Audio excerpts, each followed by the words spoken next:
Alors que je conduisais ma femme et ses amis jusqu'à un spa pour un week-end, je l'ai entendu dire depuis la banquette arrière. Sérieusement, c'est comme un chien errant qu'on a recueilli.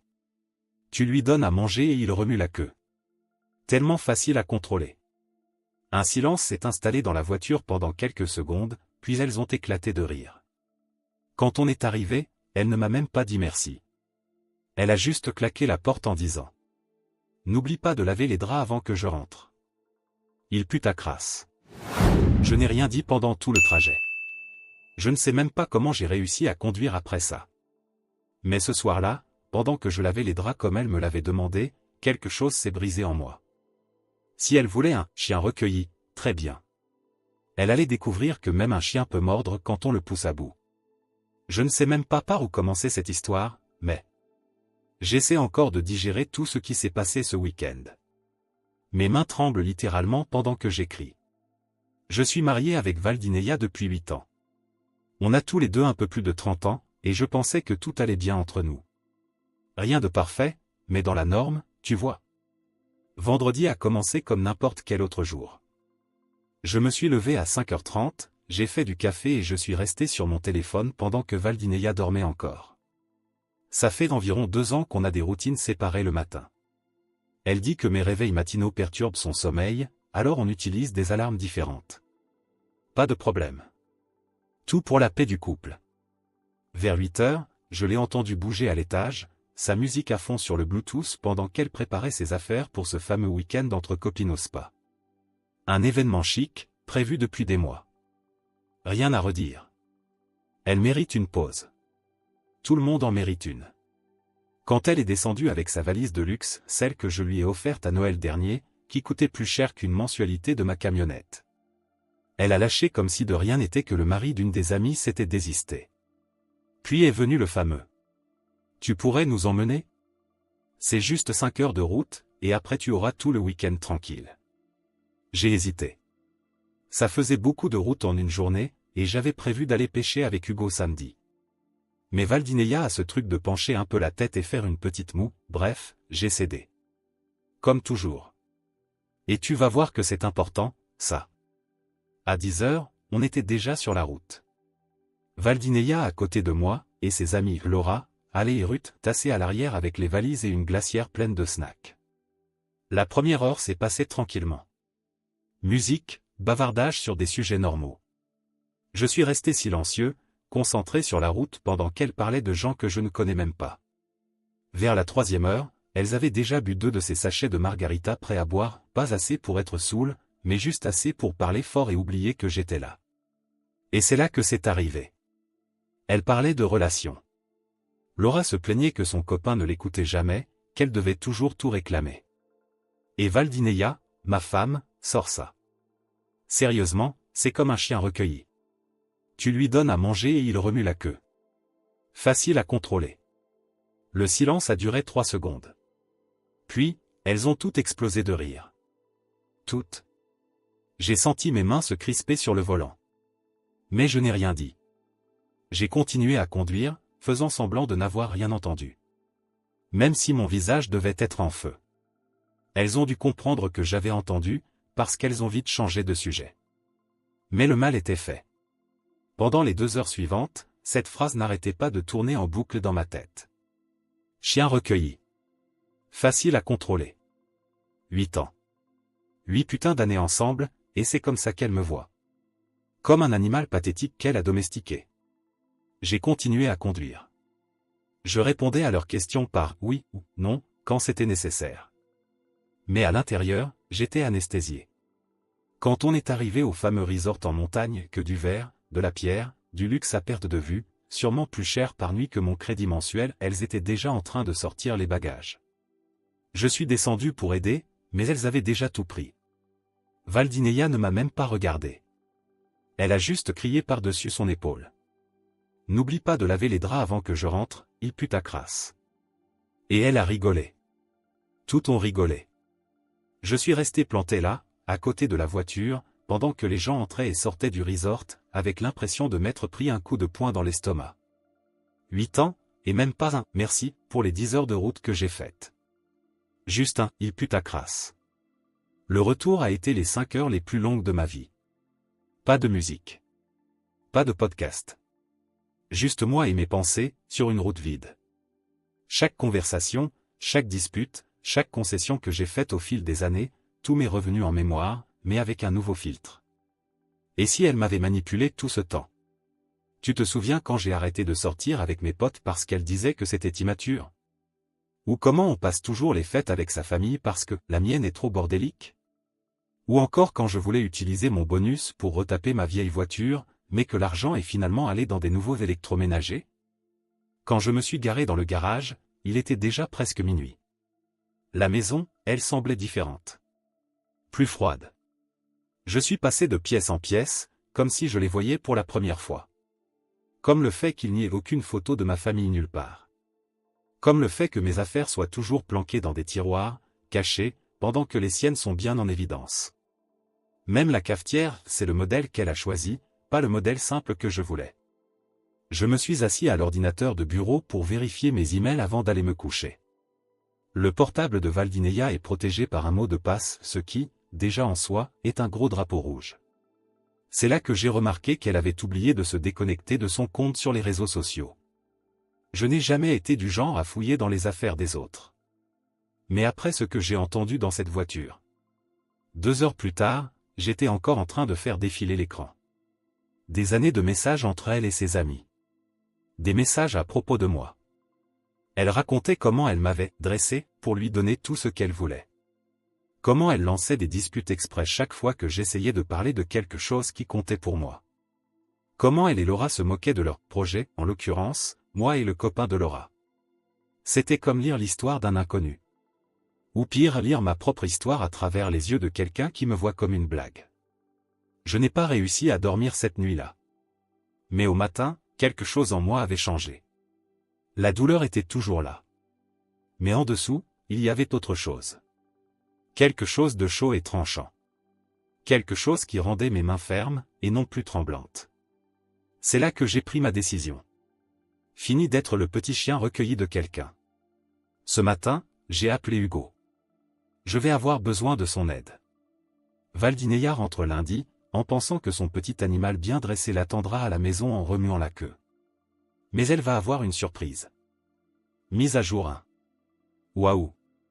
Tout d'abord, un grand merci pour le soutien que j'ai reçu sur mon dernier post. C'était une sensation complètement différente de lire des centaines de commentaires de parfaits inconnus qui comprenaient exactement ce que je ressentais. C'est ce qui m'a tenu debout tout le week-end. Ça fait maintenant 4 jours que j'ai laissé Valdineia et ses amis dans ce centre de spa. 4 jours depuis que j'ai entendu ma femme, avec qui je suis marié depuis 8 ans, me traiter de « chien de refuge ». 4 jours qui ont été les plus révélateurs de toute ma vie. Tu te souviens que j'ai parlé des messages que j'avais trouvés sur ces réseaux sociaux? Ce n'était que la partie visible de l'iceberg. Après avoir posté ici, j'ai décidé d'aller encore plus loin, pendant qu'elle était encore absente. Je n'en suis pas fier, mais j'ai tout fouillé, notre ordinateur partagé, d'anciens backups de téléphone, des relevés bancaires, tout le paquet. Et ce que j'ai découvert m'a littéralement donné la nausée. D'abord, parlons d'argent. Il s'avère que nous sommes très loin d'avoir les économies que je croyais. Depuis 3 ans, Valdineia détournait de l'argent de notre compte commun vers un compte privé dont je ne connaissais même pas l'existence. Ce n'étaient pas des montants énormes d'un coup, mais entre 200 et 500 $ par mois, ce qui a fini par faire plus de 20 000 $. Notre argent. De l'argent qui, en théorie, devait servir d'apport pour une maison plus grande. Quand j'ai vérifié les relevés de la carte de crédit, qu'elle insistait toujours pour gérer seule, j'ai découvert qu'elle me cachait aussi des achats. Des choses qu'elle prétendait avoir achetées en promo ou reçues en cadeau de sa mère, alors qu'en réalité, elle frôlait le plafond de la carte. Le pire? Elle ne payait que le montant minimum chaque mois, tout en me disant que tout était réglé. Puis je suis tombé sur quelque chose qui m'a fait bouillir de rage. Une conversation avec Laura, juste après le dernier Noël, bien après que je lui ai offert ce sac de luxe hors de prix. Valdineia, je viens d'ouvrir le cadeau de R. Encore un sac cher pour la collection, MDR. Laura, au moins il est constant. Franck m'a offert un mixeur. Valdineia, je l'ai dressé il y a des années. Il suffit de faire semblant d'être trop excité par une marque et il pense que c'est tout ce qu'il doit m'offrir. Les hommes sont tous pareils. Laura, t'es une pro. Apprends-moi. Et il y en avait des centaines comme ça. Des années de messages où elle se moquait de moi parce que je travaillais tard pour lui offrir ce qu'elle voulait. Des moqueries sur la manière dont elle me contrôle, refusant toute affection jusqu'à ce que je cède à tout. Des captures d'écran de nos disputes privées, envoyées à ses amis avec des émojis qui pleurent de rire. Samedi matin, j'ai envoyé un message à Hugo.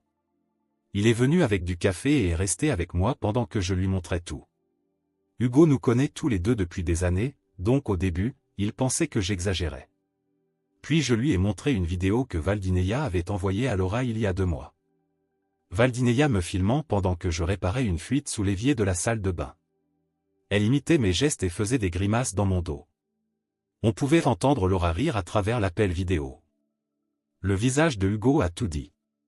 C'est là que j'ai su, je ne devenais pas fou. On a passé le reste du samedi à monter un plan. Premier arrêt, la banque. J'ai ouvert un nouveau compte, à mon nom uniquement, et j'ai transféré la moitié de ce qu'il restait sur le compte commun. J'ai laissé assez pour couvrir les factures en cours, mais j'ai protégé ce que je pouvais. Ce n'était pas de la vengeance, c'était de la protection. Ensuite, on a revu toutes nos dépenses mensuelles. J'ai découvert que je payais des abonnements que je n'utilisais jamais, des box repas qu'elle seule mangeait, et des soins bien-être, qui coûtaient plus cher que ma mensualité de voiture. J'ai tout annulé, sauf les charges essentielles de la maison. Dimanche matin, tout était emballé. J'ai appelé un serrurier et fait changer toutes les serrures. Ensuite, j'ai rassemblé ses vêtements et affaires personnelles avec soin, parce que je ne suis pas un monstre et je les ai déposés dans un garde-meuble. J'ai payé 30 jours d'avance et envoyé les infos à sa sœur, la seule de sa famille que je respecte encore. Puis est venue la partie difficile, en parler aux gens. Je déteste le drama, mais j'avais besoin d'alliés. J'ai écrit un message simple, avec des captures d'écran de ses pires messages sur moi, et je l'ai envoyé à nos amis proches et à ma famille. Je n'ai rien publié sur les réseaux, j'ai trouvé que ce serait exagéré. Mais je voulais que notre entourage proche sache ce qu'il se passait, avant qu'elle ait le temps d'inventer sa propre version. Les réactions ont été mitigées. Ses amis, évidemment, ont pris son parti et m'ont traité d'invasif pour avoir lu ses messages. Peu importe. Ma famille m'a soutenu. Ma mère m'a même demandé si on pouvait envisager une thérapie de couple. Désolé maman, mais on ne fait pas de thérapie avec quelqu'un qui vous considère comme un animal de compagnie. La réaction la plus inattendue est venue du frère de Valdineia. Il m'a appelé dimanche soir et m'a dit que depuis des années, il sentait qu'il y avait quelque chose de louche. Apparemment, Valdineia a toujours été comme ça, manipulant tout pour obtenir ce qu'elle voulait. Il s'est excusé de ne jamais m'en avoir parlé avant. Pendant tout le dimanche, ces messages ont commencé à arriver. D'abord, en mode décontracté. Coucou mon amour. Je m'éclate ici. Tu me manques? Puis, plus confuse. Pourquoi tu réponds pas? Tout va bien? Et dimanche soir, carrément autoritaire. Réponds immédiatement. C'est pas drôle. Je n'ai répondu à aucun. Lundi matin, donc hier, j'ai pris un jour de congé. J'ai commencé à récupérer ma maison. J'ai déplacé les meubles, comme je le voulais. J'ai arraché ces horreurs de panneaux, vivre, aimer, rire, qu'elle insistait pour accrocher partout dans la maison. J'ai commandé un nouveau matelas, elle se plaignait tout le temps que le nôtre lui faisait mal au dos, donc pendant des années j'ai dormi d'un seul côté pour ne pas abîmer le sien. J'ai changé le mot de passe du Wi-Fi, les identifiants des plateformes de streaming, je l'ai retiré de mon forfait mobile et déconnecté de mes applis. J'ai même fouillé nos vieilles photos de famille et mis de côté celles qui me rendaient vraiment heureux, pas seulement ces clichés, parfaits et posés, qu'elle approuvait pour afficher sur les murs. C'était comme sortir d'un coma. Comment j'ai pu ne rien voir pendant tout ce temps? Vers 4 heures hier après-midi, j'ai reçu une notification de la caméra de la porte d'entrée. C'était elle. Debout sur le perron avec sa valise cabine, regardant la nouvelle poignée de porte d'un air confus. Je l'ai observée via l'appli pendant qu'elle essayait sa vieille clé. Puis elle a commencé à frapper à la porte. Je n'ai pas ouvert. Elle a appelé 14 fois en 20 minutes. Elle a laissé des messages vocaux, passant du ton confus à l'agacement, puis aux pleurs, en me suppliant. Le dernier disait juste qu'elle allait chez Laura et qu'elle me laisserait de l'espace pour que je me calme. Ce matin, j'ai rencontré un avocat et j'ai entamé la procédure de divorce. Ça va être compliqué. On a une maison, des investissements, 8 ans de vie enchevêtrée. Mais je m'en fiche. Si je dois tout recommencer à 34 ans, eh bien, qu'il en soit ainsi. Il y a 1 heure, elle s'est pointée à mon travail. Mascara coulé, yeux gonflés, le portrait parfait de la femme en détresse. Tout le monde la regardait. Elle a fait une scène. Elle voulait savoir ce qu'elle avait fait de mal, pourquoi j'avais changé les serrures, si j'avais quelqu'un d'autre. Je l'ai juste regardé et j'ai dit. Je ne suis plus ton chien de refuge. Son visage. Elle a tout de suite compris ce que je voulais dire. Elle a commencé à pleurer, disant qu'elle ne pensait pas ce qu'elle avait dit, que je prenais une blague entre copines trop au sérieux, que j'avais violé sa vie privée en lisant ses messages. Je me suis simplement éloigné. Je suis retourné bosser. Depuis, elle ne cesse d'envoyer des messages. Laura, Ruth est allée aussi, disant que je suis puéril, cruel, que je jette 8 ans à la poubelle pour une simple remarque. Mais on sait très bien que ce n'était pas juste une remarque, pas vrai? C'était 8 ans de mensonges. Valdineia a dit qu'elle passerait à la maison, qu'on devait parler face à face. J'ai accepté. Mais juste parce que j'ai 8 ans de preuves à lui montrer. 8 ans à être traité comme un animal dressé, dont le seul but était de rendre sa vie plus facile. Je ne sais pas ce qui se passera après ça. Mais pour la première fois depuis des années. C'est moi qui fais les choix. Et c'est une sensation incroyable. Mise à jour 2. Bon, c'est probablement ma dernière mise à jour sur toute cette histoire. Les 2 dernières semaines ont été un vrai chaos, et je suis encore en train de digérer tout ce qui s'est passé, alors merci à tous ceux qui ont suivi et donné des conseils, vous avez été la voix de la raison quand j'en avais le plus besoin. Où en étions-nous? Ah oui, Valdineia s'apprêtait à venir chez moi après que j'ai changé les serrures et mis ses affaires dans un garde-meuble. Au début, elle a essayé de venir avec son père, comme renfort, rire, évidemment que non. Mais elle a fini par accepter de venir seule. Cet après-midi-là, j'ai passé mon temps à organiser toutes les preuves que j'avais rassemblées, relevés bancaires, factures de carte de crédit, capture d'écran de messages, tout bien étalé sur la table de la salle à manger, comme une exposition déprimante de l'échec de notre mariage. Hugo est passé avant, il m'a aidé à configurer mon téléphone pour enregistrer la conversation, c'est légal dans mon état, j'ai confirmé avec mon avocat, et à 19h30, la sonnette a retenti. J'ai vérifié la caméra, c'était juste Valdineia. Étonnamment bien apprêtée, très différente de la version en larmes et échevelée de l'autre jour. Coiffée, maquillée, portant cette robe bleue que j'ai toujours aimée. Une tactique de manipulation bien connue. Quand j'ai ouvert la porte, la première chose que j'ai sentie, c'était son parfum cher, celui qu'elle ne mettait que pour des occasions spéciales. Elle a essayé de me prendre dans ses bras, mais je l'ai esquivé et je lui ai juste fait un signe pour entrer, sans la toucher. Les 10 premières minutes ont été surréalistes. Elle marchait dans la maison en commentant les changements que j'avais faits, comme si elle visitait un Airbnb. Elle a demandé si je voulais du vin, complimenté la nouvelle disposition des meubles, comme si c'était une soirée banale à la maison, et pas la fin de notre mariage. Quand on s'est enfin assis à table, elle a vu les papiers et là, son expression a changé. Les larmes ont commencé. Elle a dit que c'était juste une blague idiote, sortie de son contexte, que j'exagérais, que la vraie faute était que j'avais lu ses messages. Je suis resté silencieux, la laissant s'en mêler toute seule dans ses justifications. Quand elle a enfin repris son souffle, j'ai poussé les relevés bancaires vers elle et j'ai demandé ce que représentaient les 20 000 $. Mon Dieu, la vitesse à laquelle son histoire a changé était presque irréelle. D'abord, c'était un compte secret pour un voyage surprise pour nous deux. Ensuite, c'est devenu un fonds d'urgence conseillé par sa thérapeute, parce que chaque femme devrait en avoir un. Puis, quand j'ai montré que les dépenses correspondaient exactement à des achats et voyages entre copines, elle a explosé, disant qu'elle méritait de belles choses après avoir supporté 8 ans avec moi. Et c'est là que le masque est complètement tombé. Pendant l'heure suivante, elle est passée par toutes les émotions possibles, pleurs, supplications, cris, accusations, tentatives de séduction, et encore des pleurs. Quand rien n'a fonctionné, elle est passée aux menaces. Elle a dit qu'elle allait dire à tout le monde que j'étais abusif, que son père allait me ruiner financièrement, que plus aucune femme ne voudrait de moi après qu'elle ait lancé des rumeurs. Alors, j'ai juste lancé l'enregistrement du fameux commentaire sur le « chien de refuge » dans la voiture, avec tous les rires qui ont suivi. Elle est devenue livide. Puis rouge de colère. Elle a attrapé mon verre d'eau et l'a lancé contre le mur.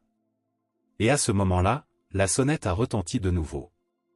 C'était Laura, seule, visiblement très nerveuse. Ce n'était pas prévu en fait, elle était assise dans sa voiture, dans la rue en bas, depuis presque 1 heure, essayant de rassembler le courage de venir me parler. Valdineia est devenue folle, a accusé Laura de trahison, et c'est là qu'est venue une tournure totalement inattendue.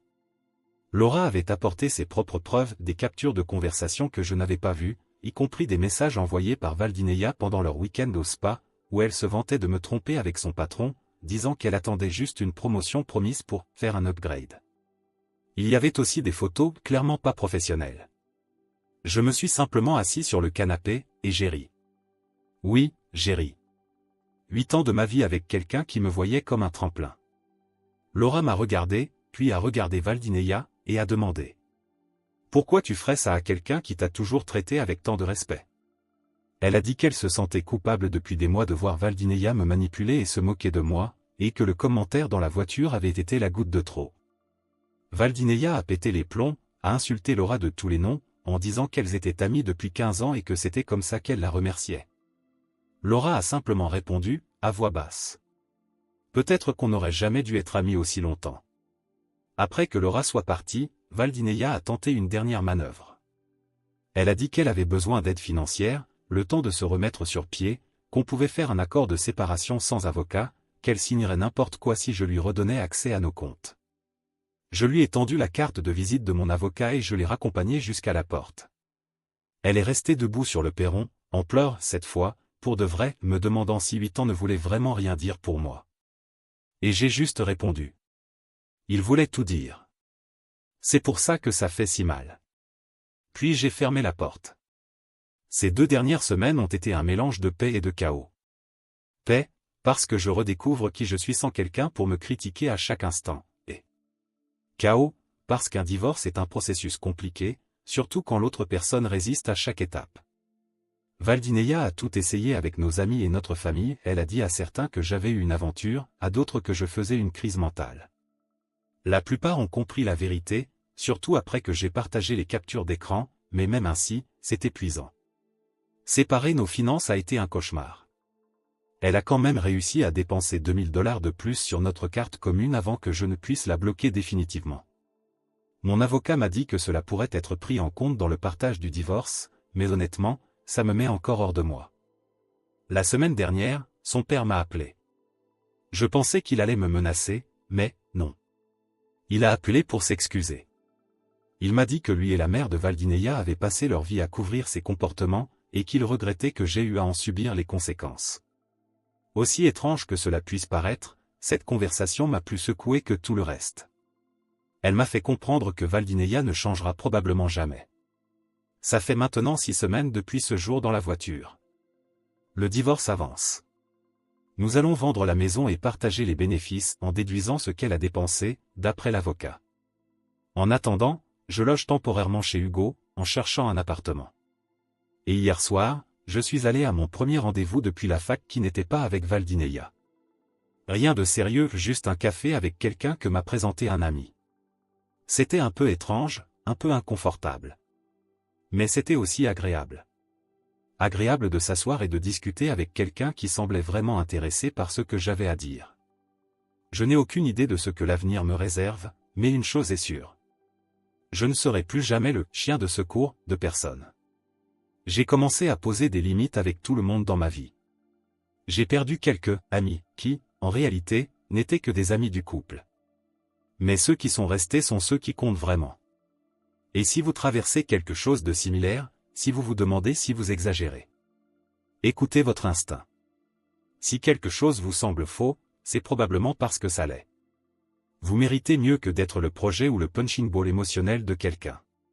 Quant à Valdineia, la dernière chose que j'ai apprise, c'est qu'elle vit chez ses parents, en racontant à qui veut l'entendre que je suis le méchant de l'histoire. Laura m'a dit que son patron a tout arrêté avec elle dès que le scandale du divorce a éclaté. Apparemment, il était marié lui aussi. Le karma ne rate jamais. Il y a encore des moments où la vie qu'on aurait pu avoir me manque. 8 ans, ce n'est pas quelque chose qu'on efface facilement. Mais ensuite, je me rappelle comment était notre relation en réalité, derrière toutes les illusions.